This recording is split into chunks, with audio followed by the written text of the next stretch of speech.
Hello friends, स्वागत है आप सभी का हमारे चैनल चलो फिल्म सुने में। आज हम एक्सप्लेन करने जा रहे हैं 1986 में आई एक thriller crime film man Hunter को। इस फिल्म की IMDb रेटिंग है 7.2 आउट ऑफ 10। ये फिल्म रॉटेन टोमेटोज पर 93% फ्रेश है और इस फिल्म को 78% गूगल यूजर्स ने लाइक किया है। मूवी की स्टार्टिंग में हम व्यूअर्स विल ग्राहम को देखते हैं, जो कि एक आदमी जैक के साथ एक लकड़ी पर बैठा होता है और बात कर रहा होता है। विल पहले एक कॉप हुआ करता था और वो सीरियल किलिंग वाले केस को हैंडल करता था। वो हर सीरियल किलर के सोचने का तरीका कैसा होता है उसे समझने में एक्सपर्ट था और ऐसे ही एक बार वो एक केस हैंडल कर रहा होता है जहाँ पर वो सीरियल किलर के सोचने के तरीके में इतना ज्यादा डूब जाता है कि बाद में वो खुद ही साइकोलॉजिकली बहुत ज्यादा डिस्टर्ब हो जाता है। मतलब कि जैसे वो सीरियल किलर लोगों को देखता था और जैसा सोचता था, विल भी बिल्कुल वैसा ही सोचने की कोशिश करता है और केस सॉल्व होने के बाद वो इन सब चीजों से खुद से बहुत परेशान हो जाता है। इसलिए एंड में आके वो अपनी कॉप वाली जॉब छोड़ देता है और अब वो यहाँ समुद्र किनारे अपनी फैमिली, अपने एक वाइफ और अपने एक बेटे के साथ रहता है। और जैक भी एक कॉप होता है और उसके पास एक सीरियल किलिंग का केस आया होता है और वो इस केस में विल की हेल्प चाहता है और इसीलिए वो उससे बात करने के लिए यहाँ पर आया होता है। जैक विल को मनाने की कोशिश करता है पर विल मानना नहीं चाहता। तब जैक उसे बताता है कि एक सीरियल किलर है जो कि हर फुल मून को किसी को मारता है और अगला फुल मून बस आने वाला है और हमें उससे पहले उसे पकड़ना पड़ेगा और इसमें वो विल की हेल्प चाहता है। यहाँ पर ना चाहते हुए भी विल के अंदर का कॉप जाग जाता है और उसे मानना पड़ता है क्योंकि वो लोग ऐसे मरते हुए नहीं देख सकता। इसके बाद एक रात विल उसी घर में विजिट करता है जहाँ पर पहले क्राइम हो चुका था। ये क्राइम सीन होता है। यहाँ पर वो जैसे जैसे अंदर जा रहा होता है वैसे वैसे इमेजिन कर रहा होता है कि सीरियल किलर ने क्या सोचा होगा और वो कैसे कैसे उसने चीजें करी होंगी। यहाँ पर अपनी सारी इन्वेस्टिगेशन करने के बाद वो वापस से अपने रूम में जाता है और एक वीडियो टेप देखने लगता है। अभी तक 2 फैमिलीज का मर्डर हुआ होता है और उसके पास दोनों ही फैमिली से रिलेटेड कुछ वीडियो टेप्स होते हैं। यहाँ अभी अभी वो जिस घर को विजिट करके आया था वो उसी की वीडियो टेप देख रहा होता है और वीडियो देखते देखते वो नोटिस करता है कि उस घर की वुमेन काफी सुंदर है और इस वुमेन की डेड बॉडी पर पाउडर के निशान मिले हैं, जबकि उस घर के बाथरूम में पाउडर नहीं था। तो यहाँ से विल ये समझता है कि जरूर उस सीरियल किलर ने अपने ग्लव्स उतारे होंगे उस वुमेन को टच करने के लिए और उसी टाइम उसके ग्लव्स का पाउडर उस पैर पे लग गया होगा। उसके बाद वो ये इन्फॉर्मेशन बाकी कॉप्स को बताकर इन्वेस्टिगेट करने को बोलता है। दूसरी तरफ वो लेक्टर से मिलने जाता है। लेक्टर वही सीरियल किलर होता है जिसके बाद विल ने जॉब छोड़ दी थी। लेक्टर वो आखिरी क्रिमिनल होता है जिसे विल ने पकड़ा था। वो लेक्टर से जब बात करता है तो लेक्टर बोलता है कि तुमने मुझे पकड़ा है तो तुम मुझसे क्यों आके पूछ रहे हो। तो विल कहता है कि क्योंकि तुम मुझसे ज्यादा स्मार्ट हो इसलिए मैं बस तुम्हारा ओपिनियन जानना चाहता हूँ, क्योंकि तुम भी एक सीरियल किलर हो तो तुम्हें इस बात का अंदाजा होगा कि वो किस तरह से लोगों को चूज करता है और क्या करता है और उसका सोचने का तरीका कैसा है। इस पर लेक्टर उसे कुछ खास नहीं बताता पर वो कहता है कि तुम मुझे इस क्राइम की फाइल दो जिसमें सारी डिटेल्स हैं, शायद उसे पढ़कर मुझे कुछ मिल सके। वैसे तो विल ऐसा करना नहीं चाहता पर उसे जल्दी से जल्दी कोई ना कोई सुराग चाहिए, इसलिए वो फाइल उसे दे देता है और वहाँ से निकल जाता है। जब वो वहाँ से बाहर निकलता है तो मीडिया उसकी फोटो क्लिक कर लेती है और अनशन न्यूज बना के न्यूज़पेपर पर छाप देती है। दूसरी तरफ लेक्टर अपने जेल में एक फोन मंगाता है और उस फोन में वो किसी को कॉल करके विल के घर का एड्रेस पता कर लेता है। दूसरी तरफ विल दूसरे वाले घर पे जाता है जहाँ पर क्राइम हुआ होता है। यहाँ पर वो बाहर से इन्वेस्टिगेशन कर रहा होता है और तभी वो पीछे जंगल की साइड में जाता है। वो ये देखता है कि कितनी दूर से वो सीरियल किलर उस घर पर नजर रख सकता है। यहाँ पर चलते चलते उसे एक पेड़ नजर आता है तो वो उस पेड़ के ऊपर चढ़ जाता है।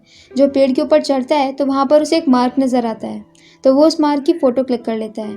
यहाँ पर उसे एक ब्रांच भी कटी हुई नजर आती है कि ये ब्रांच जरूर उसके व्यू में आ रही होगी, इसलिए उसने इसे काट दिया। ब्रांच पर कटने के निशान भी बने होते हैं। वो इस सब की भी फोटोज वगैरह लेता है और वहां से उतर आता है। दूसरी तरफ जेल में जब क्लीनर्स लेक्टर की सेल की सफाई कर रहे होते हैं तब उन्हें उनकी बुक्स में एक लेटर मिलता है जिसे वो जल्दी से ले जाकर वहाँ के वार्डन को दे देते हैं। वो लेटर 2 टुकड़ों में होता है तो वार्डन फटाफट से विल को कॉल करता है और उसे बताता है कि एक लेटर है जो कि शायद सीरियल किलर ने लेक्टर को भेजा है। यहाँ पे विल पूछता है कि इस वक्त लेक्टर कहाँ है तो वार्डन बताता है कि लेक्टर इस वक्त दूसरी जेल में है, जब तक उसकी जेल की सफाई हो रही है तब तक उसे वहीं पर रखा जाएगा। अब विल पूछता है कि हमारे पास कितने घंटे का टाइम है जिसमें लेक्टर को बिल्कुल भी शक नहीं होगा, क्योंकि हम नहीं चाहते कि लेक्टर को कुछ भी शक हो कि हमें ये लेटर मिल गया है। इस पर वार्डन बोलता है कि हमारे पास 2 से 3 घंटे हैं, अगर इससे ज्यादा टाइम लगा तो लेक्टर को पता चल जाएगा। अब विल फटाफट से उस लेटर को मंगाता है और सब लोग उसके ऊपर फटाफट से अपनी जांच शुरू कर देते हैं। यहाँ पर एक आदमी बताता है कि ये दोनों टुकड़े आपस में मिल नहीं रहे, मतलब कि इनके बीच में कोई तीसरा टुकड़ा भी है जिसे शायद लेक्टर ने फाड़ के जला दिया है। इस पर वो लोग बहुत जूम इन करके देखने पर उन्हें पता चलता है कि जले हुए टुकड़े के ऊपर वाले भाग में TTT लिखा होता है। यहाँ पर TTT से विल अंदाजा लगाता है कि यह टटलर नाम के एक न्यूज़पेपर का नाम है। ये वही न्यूज़पेपर है जिसमें एक रिपोर्टर ने विल और लेक्टर की न्यूज़ छाप दी थी लेक्टर वाले केस के खत्म होने के बाद। यहाँ पर विल अंदाजा लगाता है कि लेक्टर न्यूज़पेपर के प्राइवेट एड्स वाले कॉलम में जरूर लेक्टर अपना रिप्लाई भेजेगा। इसके बाद वो वापस से उस लेटर को उसी के बुक्स में डलवा देते हैं, जिससे कि लेक्टर को कुछ भी पता नहीं चलता। अब यहाँ पर वो सब प्लान बनाते हैं कि जब लेक्टर अपना रिप्लाई उस कॉलम एड्स के लिए भेजेगा तो वो उसके रिप्लाई को अपने पास रख लेंगे और उसकी जगह एक दूसरा रिप्लाई जो कि पुलिस ने बनाया होगा वो वहाँ पे डाल देंगे। इसके बाद जैसे ही लेक्टर अपना रिप्लाई उस न्यूज़पेपर वालों को भेजता है, वो न्यूज़पेपर वाले तुरंत वो सारी बात कॉप को बता देते हैं। पर यहाँ पर वो फंस जाते हैं क्योंकि वो पूरा रिप्लाई कोड्स के फॉर्म में होता है जिसे वो ब्रेक नहीं कर पाते और उनके पास वक्त बहुत कम होता है। तो विल बोलता है कि कोई बात नहीं, इसे प्रिंट होने दो, अब हम कुछ नहीं कर सकते। अगर हमने प्रिंट नहीं किया तो लेक्टर और वो सीरियल किलर दोनों को ही शक हो जाएगा। यहाँ पर विल एक दूसरा प्लान बनाता है। वो प्लान बनाता है कि वो एक इंटरव्यू देगा जिसमें वो सीरियल किलर के बारे में कुछ ऐसी बातें बोलेगा जो कि शायद उसके ईगो को हर्ट करे और इसके बाद वो सीरियल किलर ज़रूर उसके ऊपर अटैक करने आएगा और वो लोग उसे पकड़ सकते हैं। फिर वो इंटरव्यू देता है जहाँ पर वो उसे गे वगैरह बहुत सारी ऐसी बातें बोल देता है जिससे कि उसका ईगो हर्ट हो सकता है और फिर वो लोग इंतज़ार करते हैं कि शायद वो उसके ऊपर अटैक करे। रात में जब विल जा रहा होता है तो उसके सामने से एक आदमी आता है, तो विल को लगता है कि शायद यही सीरियल किलर है और वो जल्दी से उसे पकड़ लेता है और वहाँ पर बहुत सारी पुलिस भी आकर उस आदमी को गन पॉइंट पर ले लेती है। पर तब पता चलता है कि वो तो एक नॉर्मल सा आदमी होता है और सीरियल किलर तो वहाँ पर आया ही नहीं होता है, बल्कि सीरियल किलर विल के ऊपर अटैक करने के बजाय वो रिपोर्टर जिसने विल का इंटरव्यू लिया होता है वो उस रिपोर्टर को ही किडनैप कर लेता है और उसे डरा कर उससे ज़बरदस्ती एक रिकॉर्डिंग करवाता है। वो रिकॉर्डिंग में उस रिपोर्टर से ये बुलवाता है कि विल ने उससे ये इंटरव्यू ज़बरदस्ती करवाया था। उसके बाद वो उसकी पूरी बॉडी को कहीं जलता हुआ छोड़ देता है और चला जाता है, लेकिन लोग उसे बचा लेते हैं और उसे हॉस्पिटल लेकर आते हैं। पर हॉस्पिटल में वो किसी को कुछ भी नहीं बोलता और बहुत ही चुप हो गया होता है क्योंकि वो अंदर से बहुत ज़्यादा डर चुका होता है। यहाँ पर जैक ये भी बताता है विल को कि एक्चुअली में वो कोड डिकोड कर लिया गया है और उस कोड का मतलब था विल के घर का एड्रेस जो कि लेक्टर ने पता कर लिया था और उसने वही बात उस सीरियल किलर को बता दी थी और उसमें ये भी लिखा था कि उसकी पूरी फैमिली को मार दो। ये पता चलते विल भागते हुए अपने घर की तरफ जाता है, पर उसका घर दूर होता है। दूसरी तरफ से घर की तरफ सारी पुलिस वगैरह आ चुकी होती है और उसके घर के आसपास कड़ी निगरानी रखी जा रही होती है। अब विल जल्दी से अपने घर आता है और अपनी वाइफ और अपने बच्चे को लेकर एक दूसरे सेफ हाउस में शिफ्ट करता है। और फाइनली अब हम किलर को देखते हैं। ये एक 6 फीट लंबा सा आदमी होता है जो कि ऑलमोस्ट बुढ़ा होता है। यहाँ वो अपनी कलीग रेबा के साथ होता है। रेबा एक अंधी औरत होती है, तो रेबा का फ्रेंड उसी सीरियल किलर से बोलता है, मतलब यहाँ पर तो किसी को नहीं पता होता है कि वो सीरियल किलर है, तो वो उससे बोलता है कि वो रेबा को घर ड्रॉप कर दे। और जब वो रेबा को घर लेके जाता है तो वो दोनों एक दूसरे की तरफ अट्रैक्ट होते हैं और फिर उन दोनों का टाइम पास स्टार्ट हो जाता है। दूसरी तरफ इसी टाइम में विल लेक्टर से कॉल पे बात करता है। यहाँ पर बातों बातों में लेक्टर उसे कुछ हिंट देता है। उस हिंट को लेने के बाद विल एक बार फिर से वही घर की वीडियोस को देखना शुरू कर देता है। यहाँ पर वीडियो देखते देखते विल लॉक को देखता है जो कि एक ऐसा लॉक था जिसे खोलने के लिए उसे कटर से काटना पड़ता।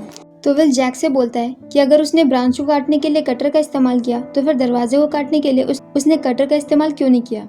इस पर जैक बताता है कि ये वीडियो पहले किया और इसके बाद उस फैमिली ने ये लॉक बदलवा दिया था, जिसकी वजह से दूसरे लॉक में कटर का यूज़ करने की ज़रूरत नहीं थी, इसलिए सीरियल किलर ने कटर का इस्तेमाल नहीं किया। अब विल को ये बात समझ में आती है कि उस सीरियल किलर ने भी ये दोनों वीडियोस देखी हुई हैं, इसीलिए उसे लगा था कि यहाँ पर वो लॉक है जिसे कटर से काटा जा सकता है और वो इसीलिए अपने साथ कटर लेकर आया था। पर जब वो घर के सामने गया होगा तब उसे पता चला होगा कि लॉक बदल चुका है और अब उसे कटर की ज़रूरत नहीं है, इसलिए उसने कटर का इस्तेमाल नहीं किया।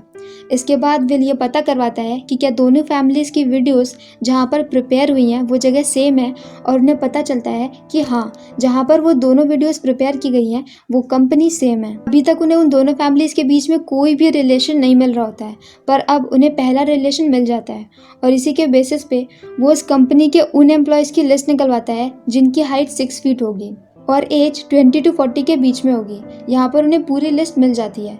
इसके बाद वो ट्रैफिक डिपार्टमेंट से हर नाम को चेक करने को बोलते हैं और वो नाम निकालने को बोलते हैं जिसकी एज 20 से 40 के बीच में हो और जो कि 6 फीट टॉल हो। यहाँ पर पुलिस को 4-5 नाम मिल जाते हैं और विल उसमें से सही नाम गेस कर लेता है और फिर वो उसका एड्रेस निकालते हैं और उसी घर की तरफ जाने लगते हैं। दूसरी तरफ इस वक्त में वो सीरियल किलर रेबा के घर के सामने होता है और वो रेबा को मारने के लिए जाने वाला होता है। यहाँ वो रेबा को पकड़ लेता है और पकड़कर उसे अपने घर में लेकर आ जाता है। अपने घर में लाकर वो उसे ब्रूटली मारने वाला होता है कि तब तक विल वहाँ पर पूरी पुलिस फोर्स के साथ पहुंच जाता है और वो शीशा तोड़कर अंदर चला जाता है। तब तक यहाँ पर बाकी पुलिस वाले भी आ जाते हैं, पर वो सीरियल किलर एक एक करके हर किसी को शूट करने लगता है और दूसरी तरफ विल कांच तोड़ के अंदर घुसने की वजह से बेहोश हो गया होता है। पर जब विल को होश आता है तब वो देखता है कि वो सीरियल किलर उसी की तरफ को बढ़ रहा होता है, तो वो जल्दी से गन उठाता है और सीरियल किलर को 2-4 गोलियां मार के वहीं पर मार देता है। और इसी के साथ ये केस यहीं पे क्लोज हो जाता है और विल वापस से अपनी उसी बीच हाउस वाली दुनिया में वापस चला जाता है और इसी के साथ ये फिल्म यहीं पर खत्म हो जाती है। तो अगर आपको मेरा एक्सप्लेन पसंद आया हो तो प्लीज़ हमारी वीडियो को लाइक करें, अपने दोस्तों के साथ शेयर करें, मेरे चैनल को सब्सक्राइब करें। तो मिलते हैं नेक्स्ट वीडियो के साथ। Bye bye.